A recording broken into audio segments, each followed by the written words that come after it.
ਜੀ, ਜੀ। ਅਗਲੀ ਖਬਰ ਦੇ ਵੱਲ ਵਧੀਏ ਤੇ ਜਿਵੇਂ ਖਬਰਾਂ ਬ੍ਰੇਕ ਤੇ ਜਾਣ ਤੋਂ ਪਹਿਲਾਂ ਜ਼ਿਕਰ ਕਰਕੇ ਗਏ ਸੀ ਕਿ ਇਸ ਵੇਲੇ ਕੁਦਰਤੀ ਜਿਹੜੀਆਂ ਆਫ਼ਤਾਂ ਨੇ ਉਹਨਾਂ ਨੇ ਵਰਲਡ ਨੂੰ ਘੇਰਿਆ ਹੋਇਆ ਵੱਖ-ਵੱਖ ਇਲਾਕਿਆਂ ਦੇ ਵਿੱਚ। ਅਫ਼ਗਾਨਿਸਤਾਨ ਦੇ ਵਿੱਚ ਹੜ੍ਹਾਂ ਨੇ ਭਾਰੀ ਤਬਾਹੀ ਮਚਾਈ ਹੈ। 72 ਘੰਟਿਆਂ ਦੇ ਵਿੱਚ ਘੱਟੋ-ਘੱਟ 31 ਮੌਤਾਂ ਹੋ ਚੁੱਕੀਆਂ ਨੇ। 74 ਜਣਿਆਂ ਤੋਂ ਵੱਧ ਜ਼ਖਮੀ ਹੋ ਚੁੱਕੇ ਨੇ। 41 ਲੋਕ ਹਾਲੇ ਵੀ ਲਾਪਤਾ ਨੇ। ਟੋਲੋ ਨਿਊਜ਼ ਦੀਆਂ ਜਿਹੜੀਆਂ ਰਿਪੋਰਟਾਂ ਨੇ, ਉਹਨਾਂ ਨੇ ਇਹ ਗੱਲ ਕਹੀ ਹੈ ਕਿ ਰਾਜ ਕੌਮੀ ਆਫ਼ਤ ਪ੍ਰਬੰਧਨ ਜਿਹੜਾ ਮਹਿਕਮਾ ਉਹਦੇ ਤਰਜਮਾਨ ਨੇ ਸ਼ਫੀਉੱਲਾ ਰਹੀਮੀ, ਉਹਨਾਂ ਨੇ ਇਹ ਸਾਨੂੰ ਜਾਣਕਾਰੀ ਦਿੱਤੀ ਹੈ ਤੇ ਹੁਣ ਤੱਕ ਤਕਰੀਬਨ 600 ਤੋਂ ਵੱਧ ਘਰ ਆ ਜਿਹੜੇ ਉਹ ਜਾਂ ਤਾਂ ਨੁਕਸਾਨੇ ਜਾ ਚੁੱਕੇ ਨੇ ਜਾਂ ਫਿਰ ਹੜ੍ਹਾਂ ਦੇ ਵਿੱਚ ਹੜ੍ਹ ਗਏ ਨੇ ਤੇ ਇਹਨਾਂ ਹੜ੍ਹਾਂ ਕਰਕੇ ਹੁਣ ਹਜ਼ਾਰਾਂ ਦੀ ਗਿਣਤੀ ਦੇ ਵਿੱਚ ਲੋਕਾਂ ਨੂੰ ਜਿਹੜੇ ਆਪਣੇ ਘਰ ਛੱਡ ਕੇ ਜਾਣਾ ਪਿਆ। ਇਸੇ ਤਰ੍ਹਾਂ ਆਪਾਂ ਦੇਖਿਆ ਕਿ ਪਿਛਲੇ ਹਫ਼ਤੇ ਪੰਜਾਬ ਦੇ ਵਿੱਚ ਡੈਮ ਪ੍ਰਬੰਧਨ ਦੇ ਵਿੱਚ ਭਾਰੀ ਖਾਮੀਆਂ ਤੇ ਉਸ ਤੋਂ ਬਾਅਦ ਗੇਟ ਰਿਲੀਜ਼ ਕਰਕੇ ਜਿਹੜਾ ਪਹਾੜਾਂ ਦਾ ਆਉਂਦਾ ਪਾਣੀ ਆ ਪੰਜਾਬ ਦੇ ਵਿੱਚ ਛੱਡਿਆ ਗਿਆ।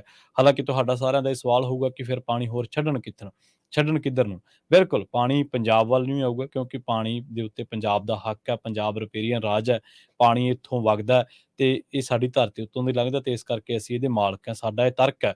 ਅਸੀਂ ਅਦਾਲਤਾਂ ਦੇ ਵਿੱਚ ਵੀ ਇਹ ਗੱਲ ਕਹਿੰਦੇ ਤੇ ਪਾਣੀ ਦੀਆਂ ਝਗੜਿਆਂ ਦੇ ਵਿੱਚ ਵੀ ਇਹ ਗੱਲ ਕਹਿੰਦੇ ਕਿ ਪਾਣੀ ਦੇ ਅਸੀਂ ਮਾਲਕ ਹਾਂ। ਪਰ ਤਬਾਹੀ ਦੇ ਵਿੱਚ ਸਿਰਫ ਪੰਜਾਬ ਜਿਹੜਾ ਉਹਨੂੰ ਹੀ ਹਿੱਸੇਦਾਰ ਬਣਾਇਆ ਜਾਂਦਾ, ਤਬਾਹੀ ਦੇ ਵਿੱਚ ਹੋਰ ਕੋਈ ਹੱਕ ਨਹੀਂ ਮੰਗਦਾ। ਇਹਨਾਂ ਦੇ ਵਿੱਚ ਜੇ ਥੋੜ੍ਹੀ ਜਿਹੀ ਮੈਨੇਜਮੈਂਟ ਹੁੰਦੀ ਡੈਮਾਂ ਦੇ ਜਿਹੜੇ ਗੇਟ ਆ ਖੋਲ੍ਹਣ ਦੇ ਵਿੱਚ, ਤਾਂ ਸ਼ਾਇਦ ਪੰਜਾਬ ਦੇ ਵਿੱਚ ਤਬਾਹੀ ਜਿਹੜੀ ਆ ਉਹ ਘੱਟ ਹੁੰਦੀ ਕਿਉਂਕਿ ਲੰਘੇ ਦਿਨੀਂ ਇੱਕ ਖਬਰ ਪੰਜਾਬੀ ਰੇਡੀਓ USA ਤੇ ਸਾਂਝੀ ਕੀਤੀ ਸੀ ਜਿਹਦੇ ਵਿੱਚ BBMB ਦੇ ਹਵਾਲੇ ਦੇ ਨਾਲ ਦੱਸਿਆ ਗਿਆ ਸੀਗਾ ਕਿ ਉਹਨਾਂ ਨੇ ਪੰਜਾਬ ਸਰਕਾਰ ਦੇ ਪ੍ਰੈਸ਼ਰ ਤੋਂ ਬਾਅਦ ਫਲੱਡ ਗੇਟ ਹੋਰ ਚੱਕਣ ਦੇ ਵਿੱਚ ਥੋੜ੍ਹੀ ਜਿਹੀ ਢਿੱਲ ਸੀਗੀ ਉਹ ਵਰਤੀ ਸੀ। ਇਸੇ ਤਰ੍ਹਾਂ ਜੇ ਗ੍ਰੀਸ ਦੀ ਗੱਲ ਕਰੀਏ, ਗ੍ਰੀਸ ਦੇ ਵਿੱਚ ਇਸ ਵੇਲੇ ਵਾਈਲਡ ਫਾਇਰ ਨੇ ਜਿਹੜੀਆਂ ਉਹਨਾਂ ਨੇ ਭਾਰੀ ਜਿਹੜੀ ਤਬਾਹੀ ਮਚਾਈ ਹੋਈ ਹੈ ਤੇ ਕਈ ਵੱਡੇ ਇਲਾਕੇ ਦੇ ਵਿੱਚ ਇਹ ਜਿਹੜੀ ਜੰਗਲੀ ਅੱਗ ਆ ਉਹ ਫੈਲ ਗਈ ਹੈ। ਹੁਣ ਤੱਕ 20,000 ਲੋਕਾਂ ਨੂੰ ਇਸ ਗ੍ਰੀਕ ਆਈਲੈਂਡ ਤੋਂ ਜਿਹੜਾ ਉਹ ਬਾਹਰ ਕੱਢਿਆ ਗਿਆ।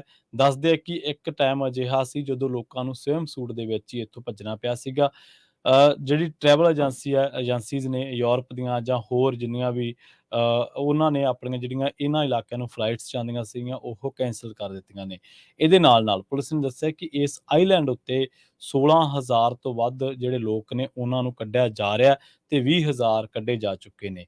ਹੋਰ ਜਿਹੜੀਆਂ ਅੱਗਾਂ ਨੇ ਜਦੋਂ ਵੱਧ ਫੈਲ ਗਈਆਂ ਤਾਂ ਤਕਰੀਬਨ ਇੱਥੇ 3,000 ਕਿਸ਼ਤੀਆਂ ਦਾ ਜਿਹੜਾ ਪ੍ਰਬੰਧ ਆ ਉਹ ਕਰਨਾ ਪਿਆ ਸੀ ਤੇ ਹੁਣ 12 ਪਿੰਡ ਨੇ ਜਾਂ 12 ਇਲਾਕੇ ਨੇ ਜਿਹੜੇ ਇਸ ਆਈਲੈਂਡ ਉੱਤੇ ਗ੍ਰੀਕ ਆਈਲੈਂਡ ਉੱਤੇ ਤਕਰੀਬਨ ਜਿਹੜੇ ਨੇ ਰੋਹਡੇਜ਼ ਦੇ ਉੱਤੇ ਖਾਲੀ ਹੋ ਚੁੱਕੇ ਨੇ ਤੇ ਹੋਟਲਸ ਵਗੈਰਾ ਜਿਹੜੇ ਨੇ ਉਹ ਪੂਰੀ ਤਰ੍ਹਾਂ ਦੇ ਨਾਲ ਖਾਲੀ ਹੋ ਚੁੱਕੇ ਨੇ ਤੇ ਲੋਕਲ ਅਥਾਰਟੀਜ਼ ਦਾ ਇਹ ਮੰਨਣਾ ਹੈ ਕਿ ਜਿਹੜੀ ਇਹ ਅੱਗ ਹੈ ਇਹ ਤੇ ਛੇਤੀ ਕਾਬੂ ਪਾਇਆ ਜਾਵੇ ਨਹੀਂ ਤਾਂ ਇਹ ਬਹੁਤ ਜ਼ਿਆਦਾ ਤਬਾਹੀ ਮਚਾ ਦੇਵੇਗੀ। ਜੀ। ਜੀ। ਅਗਲੀ ਖਬਰ ਹੈ ਜੋ ਨਾਰਥ ਕੋਰੀਆ ਦੇ ਸੰਬੰਧ ਦੇ ਵਿੱਚ ਆ। ਪਿਛਲੇ ਦਿਨਾਂ ਦੇ ਵਿੱਚ US ਦਾ ਇੱਕ ਫੌਜੀ